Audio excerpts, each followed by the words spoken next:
நாளின் காலை வேளையிலே ஆண்டவர் நமக்கு தருகிற வார்த்தை நீதிமொழிகள் 21வது அதிகாரம் 31வது வசனம். குதிரை யுத்த நாளுக்கு ஆயத்தமாக்கப்படும், ஜெயமோ கர்த்தரால் வரும். அன்பான தேவ பிள்ளைகளே, இந்த காலை வேளையிலே ஆண்டவர் நமக்கு தருகிற இந்த வார்த்தையின் முக்கியத்துவம் என்னன்னா, இந்த உலகத்திலே நாம் எவ்வளவு பிரயாசங்கள் பட்டாலும், எவ்வளவு காரியங்களை நம்முடைய பலத்தினாலோ இல்ல சுய சக்தியினாலோ நம்ம செய்தாலும் அதுக்குரிய ஜெயத்தை தருகிறவர் நம்முடைய ஆண்டவர் மாத்திரமே. அவரால் மாத்திரமே நமக்கு ஜெயத்தை தர முடியும் என்பதை இந்த வசனம் அழகாக நமக்கு சொல்லி தருகிறது. பிரியமானவர்களே, நம்ம அநேக ஆயத்தங்களை எடுக்கலாம் நம்முடைய வாழ்விலே. நம்முடைய எதிர்காலத்துக்குரிய ஆயத்தங்கள், நம்முடைய பிள்ளைகளுக்குரிய ஆயத்தங்கள், அல்லது ஏதோ ஒரு காரியத்துக்குரிய பலவிதமான காரியங்களை நம்ம செய்யலான்னு சொல்லி நம்ம நினைக்கலாம். ஆனா எல்லாவற்றுக்கும் ஜெயத்தை தருகிறவர், ஜெயத்தை தந்து நம்மை வழிநடத்த போதுமானவர் நம்முடைய ஆண்டவர் மாத்திரமே. ஆகவேதான் வார்த்தை சொல்கிறது, ஜெயமோ கர்த்தரால் வரும் என்று. அன்பான தேவ பிள்ளைகளை, பவுல் நட்டாலும் அப்பல்லோ நீர்ப்பாய்ச்சினாலும் வாய்க்க செய்கிறவர் கர்த்தர் என்று வேதத்துல வாசிக்கிறோம். பிரியமானவர்களே, யார் என்ன செய்தாலும், யார் என்ன முயற்சிகளை எடுத்தாலும் எல்லாவற்றையும் வாய்க்க செய்கிறவர் நம்முடைய ஆண்டவராகிய கர்த்தர் என்பதை ஒரு நாளும் மறந்து போய்விடக்கூடாது. நம்முடைய சுய பலத்தையோ, சுய சக்தியையோ, சுய ஞானத்தையோ, சுய பலனையோ நம்ம ஒருபோதும் நம்பவே கூடாது. பிரியமானவர்களே, ஆண்டவரை மாத்திரம், ஏசப்பா உம்முடைய துணை இல்லாம என்னால எதையுமே செய்ய முடியாது, நீங்க தான் எனக்கு ஜெயத்தை தருகிறவர் என்பதை நான் அறிந்திருக்கிறேன். என்னில இருக்கிற இந்த பலத்தினாலோ அல்லது எனக்கு கொடுத்திருக்கிற அறிவினாலோ ஞானத்தினாலோ நான் பெருமை பாராட்டாதபடிக்கு என் ஆண்டவரை நான் முற்றிலுமாய் சார்ந்திருக்க எனக்கு கிருபையை தாரும் என்று ஆண்டவரை நோக்கி கேட்கும்போது, ஆண்டவர் இந்த நாளில் நிச்சயமாய் நமக்கு அந்த ஜெயத்தை தந்து வழி நடத்த அவர் போதுமானவராய் இருக்கிறார். பிரியமானவர்களே, இந்த வசனத்துக்குரிய இந்த வார்த்தைகளை நாம் தியானிக்கிறதான வேளையில நீதிமொழிகள் 16வது அதிகாரம் 3வது வசனத்திலே நமக்கு ஜெயம் கிடைக்க வேண்டுமே ஆனால் நம்ம இந்த காலை வேளையில என்ன செய்யணும் தெரியுமா? முதலாவது நம்முடைய செய்கைகளை கர்த்தருக்கு ஒப்புவிக்கணும். பிரியமா, நம்ம செய்கிற ஒவ்வொரு காரியங்களையும், நம்முடைய எல்லா காரியங்களையும், அப்பா நான் ஒன்றுமில்லை அப்பா, எல்லாவற்றையும் உடைய சமூகத்துல நான் ஒப்பு கொடுக்கிறேன் என்று அவருடைய பாதத்துல நம்ம ஒப்பு கொடுக்கும் போது அவர் நிச்சயமாய் நமக்கு ஜெயத்தை தர அவர் வல்லவராயிருக்கிறார். சங்கீதம் 20வது அதிகாரம் 7வது வசனத்திலே வார்த்தை சொல்லுகிறது, சில ரதங்களை குறித்தும் சில குதிரைகளை குறித்தும் மேன்மை பாராட்டுகிறார்கள். நாங்களோ எங்கள் தேவனாகிய கர்த்தருடைய நாமத்தை குறித்தே மேன்மை பாராட்டுவோம். இவ்வளவு அழகான வார்த்தை பாருங்க. நாங்களோ எங்கள் தேவனாகிய கர்த்தருடைய நாமத்தை குறித்தே மேன்மை பாராட்டுவோம். இந்த காலை வேளையிலே ஆண்டவரை குறித்து, ஆண்டவருடைய நாமத்தை குறித்து நம்ம மேன்மை பாராட்டுவோமே, ஆனா ஆண்டவர் நிச்சயமாய் நமக்கு ஜெயத்தை தந்து அவர் நடத்த வல்லமை உள்ளவராயிருக்கிறார். நம்முடைய பலத்தையோ, இந்த ரதம் குதிரைகள் எல்லாம் எதை குறிக்கிறது? நம்முடைய சுயபலம், சுயஞானம், அறிவு, சம்பாத்தியங்கள் எதெல்லாம் குறிக்கிறது? இதெல்லாம் குறித்து மேன்மை பாராட்ட வேண்டிய அவசியம் இல்லை. எந்த மனிதன் ஆண்டவரை முழுவதுமாய் சார்ந்த, ஆண்டவரே நீங்க தான் எனக்கு எல்லாம் என்று அவரை சார்ந்து இருக்கிறார்களோ, அவரை குறித்து மேன்மை பாராட்டுறார்களோ, அவருடைய வாழ்வை ஆண்டவர் ஆசீர்வதிக்க அவர் போதுமானவராய் காணப்படுகிறார். பிரியமானவர்களே, வேதத்திலே பார்க்கும்போது ஆண்டவரை மாத்திரம் நம்பி இருந்த பிள்ளைகள் எல்லாரையும் ஆண்டவர் ஒருபோது கைவிடவே இல்லை. பிரியமானவர்களே, அவரை மாத்திரம் சார்ந்திருந்த பிள்ளைகளை ஆண்டவர் அப்படியே ஆசீர்வதித்து உயர்த்தி ஜெயத்தை கட்டளையிடுகிற தெய்வமா இருந்தார். தாவீதை குறித்து பார்க்கும்போது, தாவீது பாருங்க, அவர் ஒரு ஆடு மேய்க்கிற இருந்தால் ஆண்டவர் அவருக்கு நல்ல ஞானத்தை கொடுத்திருந்தார், நல்ல ஒரு திரகாத்திரமான ஒரு பலத்தை கொடுத்திருந்தார். ஆனா அவர் பார்க்கும்போது எந்த சூழ்நிலைமையிலும் தன்னுடைய பலத்தையோ, ஆண்டவர் தனக்கு கொடுத்த எதையுமே நம்பல. பிரியமான, முழுவதும் ஆண்டவரை சார்ந்திருந்தார். ஒவ்வொரு சூழ்நிலைமையில் நம்ம கோலியாத்தின் காரியத்துல மாத்திரம் அல்ல, தாவீதுடைய வாழ்வில நம்ம ஒவ்வொரு காரியங்களையும் தியானிக்கும் போது ஒவ்வொரு சூழ்நிலைமையில ஆண்டவரே உண்மை சார்ந்து இருக்கிறேப்பா, உண்மை நம்பி வந்திருக்கேன்ப்பா, எனக்கு இறங்குங்கப்பா என்று அவரை சார்ந்திருந்தார். அவரை பிடித்து கொண்ட போது ஆண்டவர் அவருக்காக நின்று யுத்தம் பண்ணினதை அவருடைய கண்கள் கண்டது. பிரியமானவர்கள், இந்த காலை வேளையிலே ஆண்டவர் நம்முடைய வாழ்வில் அதை தான் எதிர்பார்க்கிறார். தாவீதை பாருங்க, கோலியாத்தினுடைய காரியத்துல பாருங்க, அவர் சொல்லுகிறார், யுத்தம் கர்த்தருடையது. ஒருவேளை நான் இன்னைக்கு 5 கூழாங்கல்லோட இந்த இடத்துல வந்திருக்கலாம். நீ பெரிய பட்டயத்தோட ஈட்டியோட இருக்கலாம். நான் கூழாங்கல்ல வச்சிருந்தாலும் ஏன்னா ஆண்டவர் எனக்கு உதவி செய்யல, நான் என்னால உன்னை முறியடிக்க முடியாது. ஏன்னா யுத்தம் கர்த்தருடையது. அவர் உன்னை என் கையில ஒப்பு கொடுப்பார், அவர் உன்னை என் கையில ஒப்பு கொடுப்பார் என்று அவர் விசுவாச வார்த்தையை அறிக்கை செய்கிற அந்த காலை வேளையிலே ஆண்டவரை சார்ந்திருக்கணும் முழுமையா, 100க்கு 100 அவரை மாத்திர சார்ந்திருக்கணும் பிரியமானவர்களே.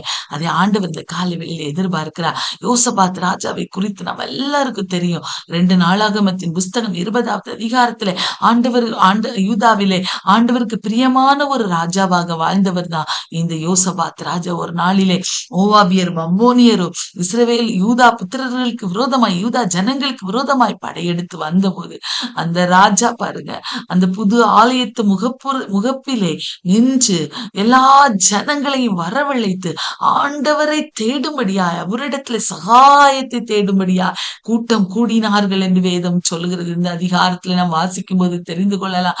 அன்பான தெய்வ பிள்ளைகளே, ஆண்டவருடைய சமூகத்துல போய் நின்று சொல்லுகிற, ஆண்டவரே என்னால முடியாதப்பா.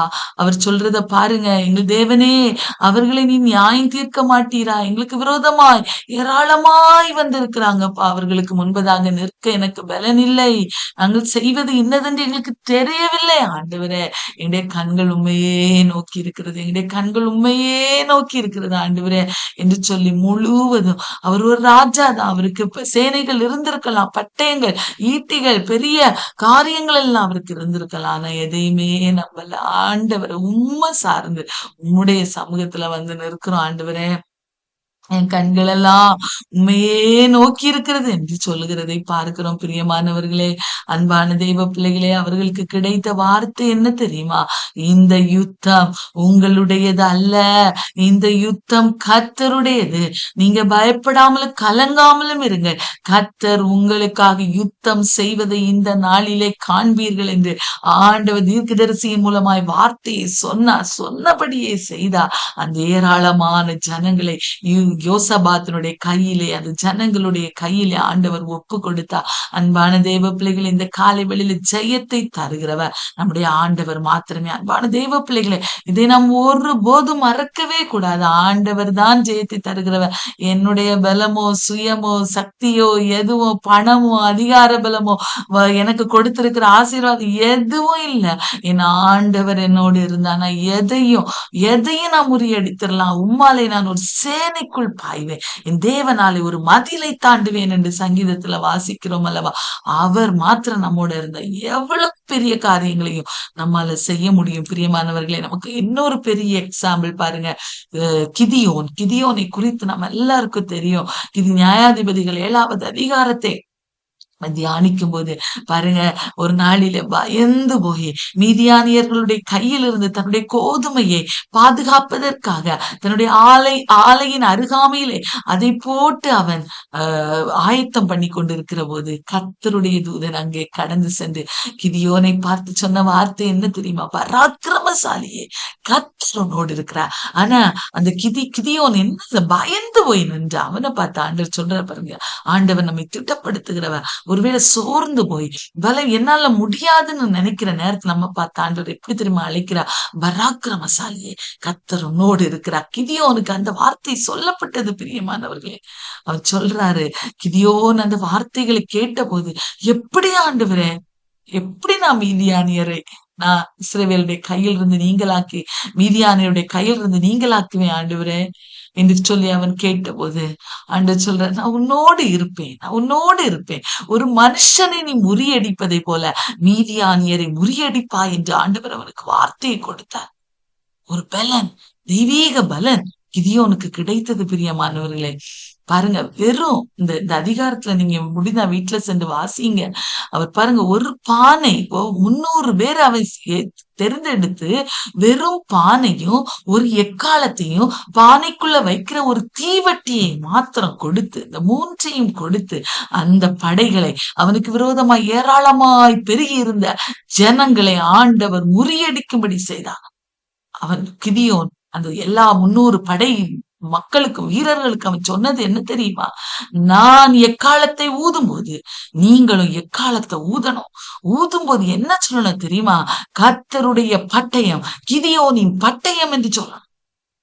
அன்பான தெய்வ பிள்ளைகளே, கர்த்தருடைய பட்டயம், கிதியோனுடைய பட்டயம். இது கிதியோனுடைய பட்டயம் அல்ல, இது கர்த்தருடைய பட்டயம். அது கர்த்தருடைய பட்டயமா கிதியோனுடைய பட்டயம் மாறும்போதுதான் அங்கு ஜெயம் கிடைக்கும் என்பதை கிதியோன் அறிந்திருந்தார். அன்பான தெய்வ பிள்ளைகளே, நடந்தது என்ன? பெரிய ரட்சிப்பை ஆண்டவர் அன்றைக்கு கட்டளையிட்டார். அன்பான தெய்வ பிள்ளைகளே, இந்த காலை வேளையிலே ஆண்டவரை நம்பின பிள்ளைகள் ஒரு நாள் வெட்கப்பட்டு போனது என்ன தெரியுமா? நான் என்ன நம்பல ஆண்டவரே, நான் இல்லப்பா, என்னில என்னுடைய சுயம் மேற்கொள்ள கூடாதப்பா. அப்பா, நீங்க உம்முடைய நாமம் உயரணும்ப்பா. இன்னைக்கு நம்ம ஆராதித்தோம் அல்லவா, உம்முடைய நாமம் உயரணும்ப்பா, உம்முடைய நீர் மேன்மை அடையணும்ப்பா. அது மாத்திரம் போதப்பா. என்னில இருந்து எனக்கு கிடைக்கிற மேன்மைகள் எல்லாம் உமக்கு கிடைக்கிறதா இருக்கட்டும் அப்பா என்று சொல்லும்போது, ஆண்டவர் நிச்சயமா இந்த காலை வேளையிலே அவர் நமக்கு ஜெயத்தை தர அவர் வல்லவராயிருக்கிறார்.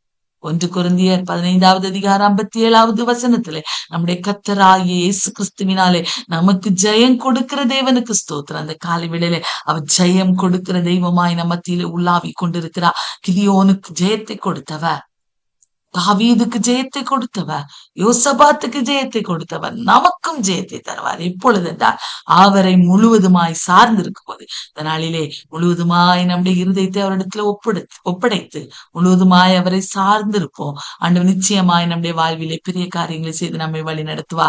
நம்ம